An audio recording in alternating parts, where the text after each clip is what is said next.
Melting polar ice and rising seas. Climate scientists say it's the reality we face with a warming planet. And South Florida will be at ground zero for huge changes. The tidal surge we had last week is just a reminder of the potential impact. Michael Williams is here to explain.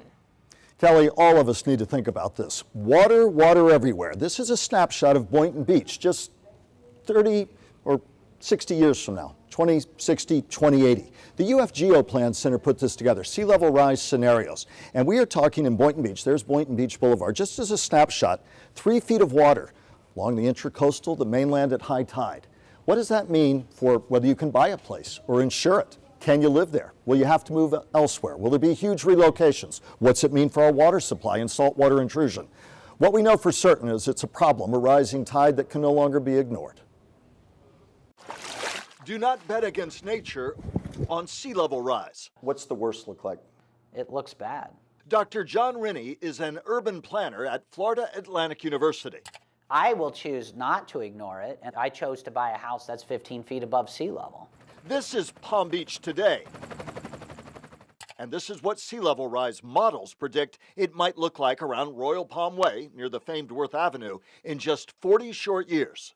And it tells us that that's 14 inches of water during the high tide in 2060. Now jump ahead, same spot in 2080. And now in that same spot, we have 33 inches of water. It's not just oceanfront or intracoastal property in jeopardy. This is Jupiter near Burt Reynolds Park today. This is Jupiter 2080. You can see Burt Reynolds Park right here, Old Town Hall Park right here, and there's significant flooding impacts by the year 2080 in Jupiter. Dr. Renne pores over worst-case estimates like these from the National Oceanic and Atmospheric Administration. When does it get to the point where we can no longer protect something? And then the question is, what does the homeowner, the property owner, do at that point?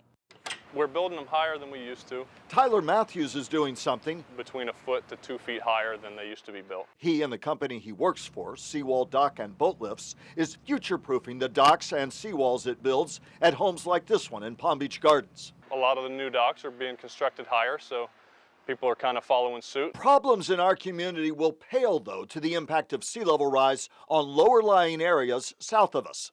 By and large, Palm Beach County and the Treasure Coast are in much better shape than Broward County, Miami-Dade County, Monroe County.